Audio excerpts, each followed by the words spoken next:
Did you know there's a sultan in Indian history that defeated the British multiple times, cultivated religious coexistence, as well as unprecedented prosperity and wealth? Yet today he's seen as a villain, a tyrant, and a bigot. He goes by the name of Tipu Sultan.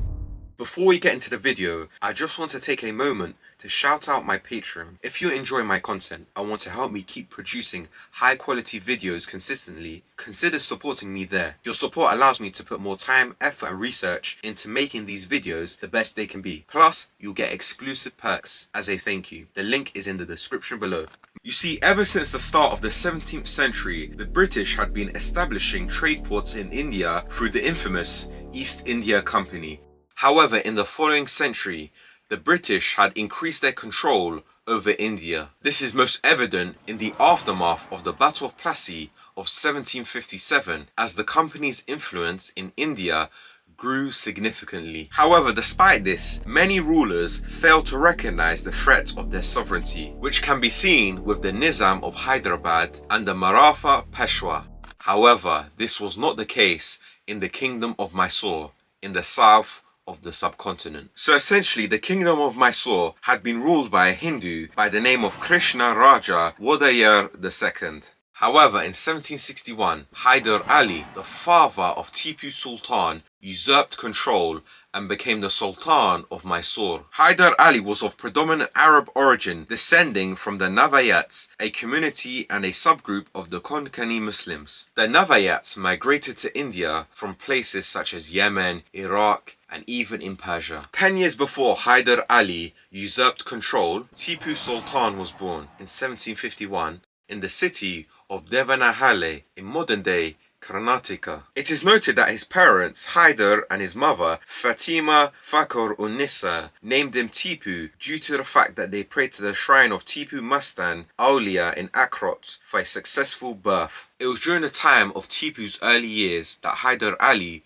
began climbing through the military ranks of the Mysore kingdom. This is due to his achievements against the Marathas that led to his deployment at the siege of Tiruchirappalli in 1751 to 1752, when Mysore had aligned itself with the British during the succession dispute of the Nawabship of Carnatic, though Mysore switched sides as the British broke promises. At a young age, Tipu Sultan received an education on subjects such as Islamic jurisprudence, Quran, shooting, and horse riding, the standard education for Indian Muslims of noble status. Furthermore, he was instructed in military tactics by French officers in the employment of his father. This was enabled as Hyder Ali was in contact with European artillerymen during his time as the Faujar of the fort of Dindigul.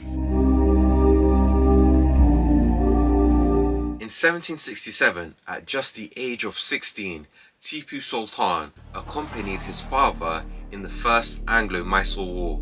After kicking the French out of the northern Circus in 1758, they tried to take over the territory by offering rent to the Nizam of Hyderabad, who refused. As a result, the British then sought the permission from the Mughal Emperor Shah Alam II, who granted them the rights to the land in 1765, and subsequently the British started occupying the region the following year, which angered the Nizam, but because he was low on money, he eventually signed a treaty giving the British most of the Circus and access to his army. But there was another rising power, and that was Hyder Ali Mysore. At the same time, the Marathas were wary of Hyder Ali's growing influence. In 1765, they invaded Mysore from the north and defeated Hyder, forcing him to pay 32 lakhs in tribute, a heavy price that showed the vulnerability of Mysore without strong allies. Hyder then requested support from the British, but they refused, preferring their ally, the Nawab of Carnatic, which was Hyder's enemy. In 1767, the Nizam and Hyder shocked everyone by forming an unlikely alliance and attacking the British. They massively outnumbered the company's forces and launched a joint invasion of the Carnatic. Hyder won some early victories and captured key territories, but things quickly changed for the worse. The British defeated Hyder at Tiruvannamalai and the Nizam betrayed him, switching sides and making peace with the British in 1768. Hyder Ali didn't back down as he pulled out a fantastic comeback, marching west and retaking Mangalore, as well as crushing rebellions and returning to the Carnatic with force. Then, in a bold move, he marched 130 miles in just 3 days and suddenly appeared at the gates of Madras in early 1769. The British were caught off guard.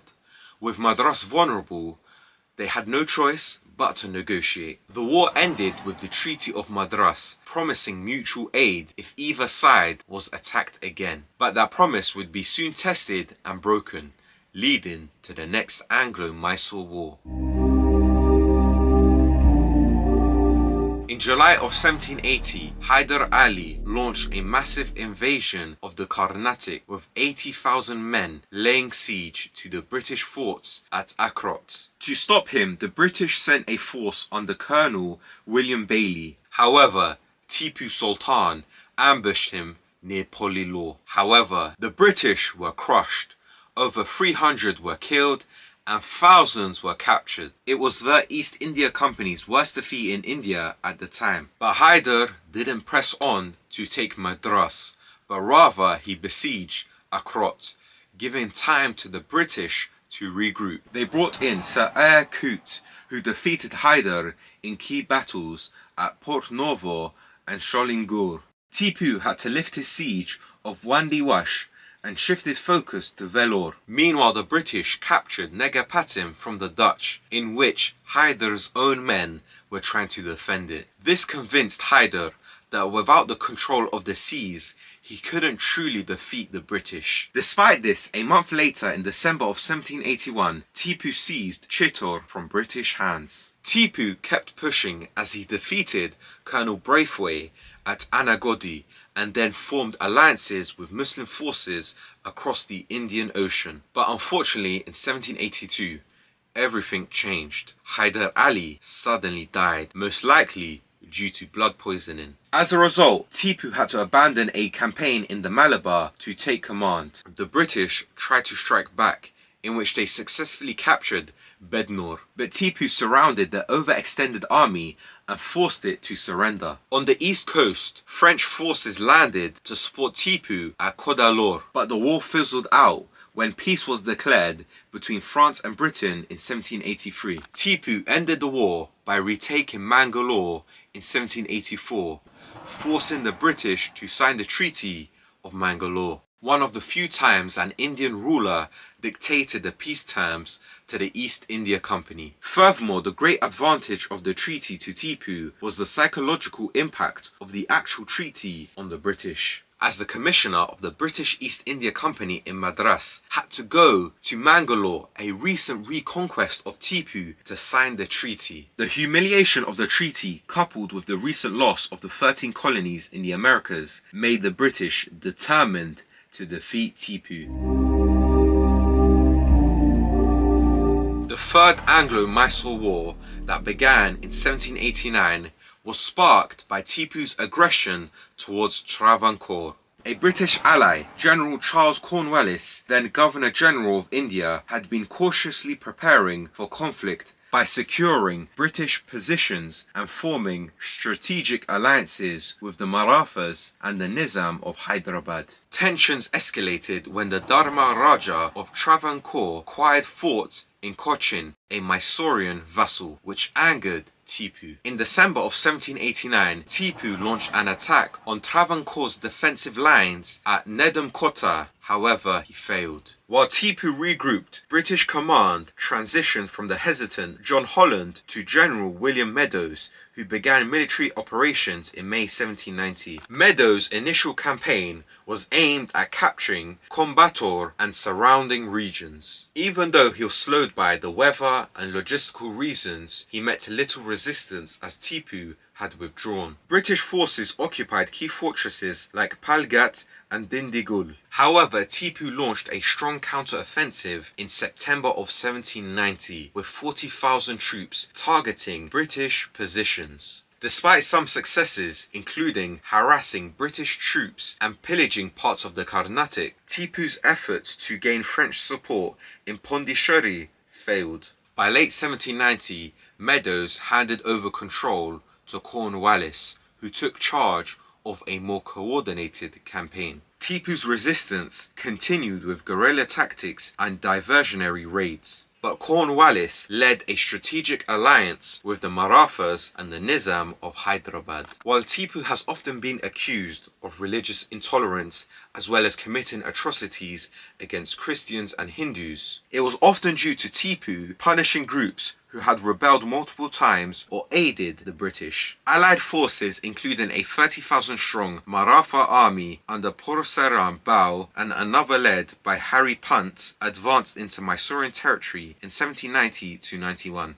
Their slow but steady progress marked with key sieges like Darwar and Kopal. The Nizam's army, initially cautious, joined Cornwallis after the capture of Bangalore in 1791. This combined strength of British, Maratha and Hyderabad forces significantly pressured Tipu from multiple fronts, tightening the noose around his capital, Seringapatanam. Simultaneously, British forces secured control over the Malabar coast. Colonel Hartley achieved a major victory at Calicut in December of 1790, ensuring British dominance along the western coastline. The war concluded with Tipu Sultan signing the Treaty of Seringapatam in 1792, which was a devastating blow as he surrendered half of his territory to his adversaries. Furthermore, 2 of his sons were given to the British as hostages. The war marked a major blow to Mysore's power and a significant expansion of British influence in southern India.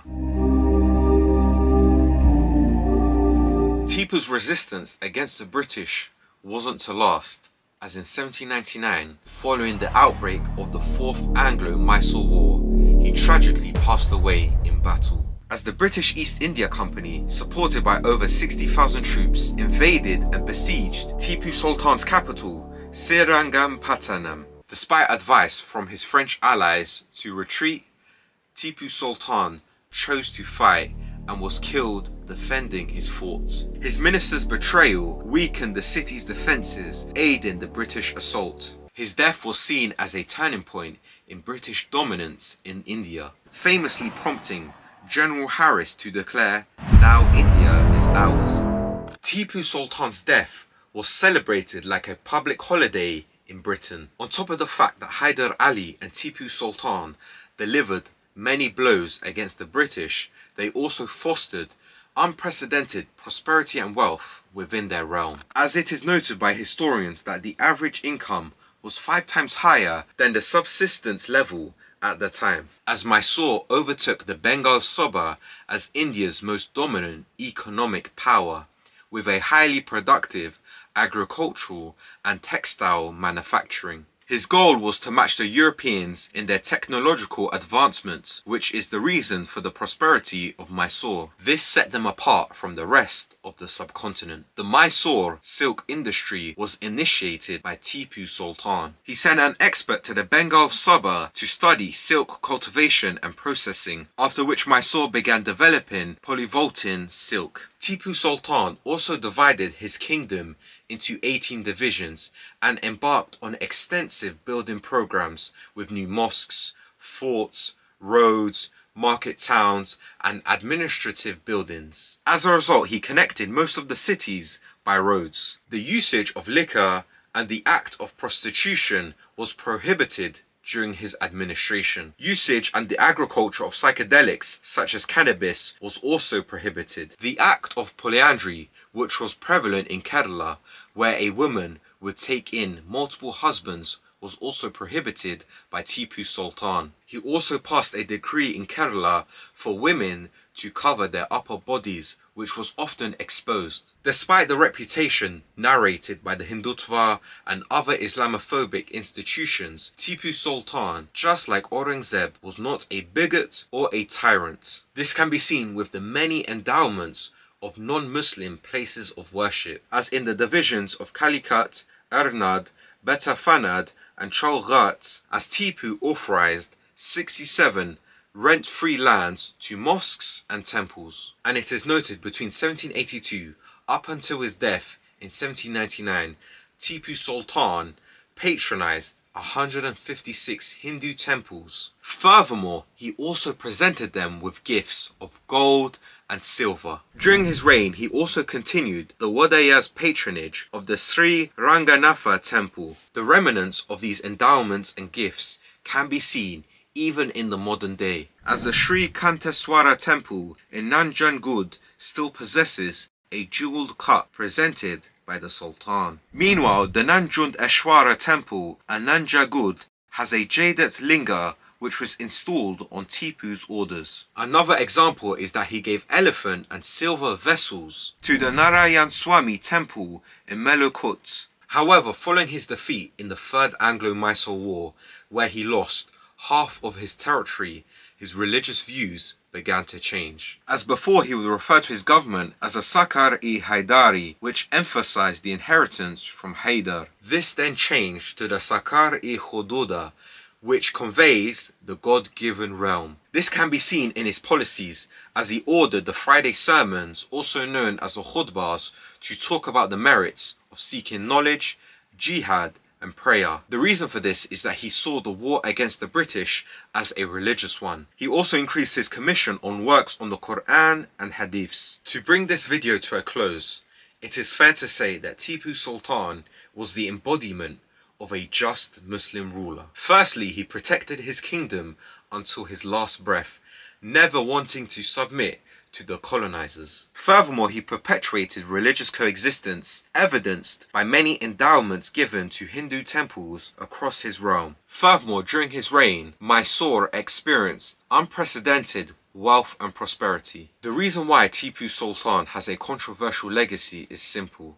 The British hated him because he didn't submit to them. The Hindutva hate him because he was Muslim and devout in his religion. Despite all the lies put against Tipu Sultan, the truth will always come out.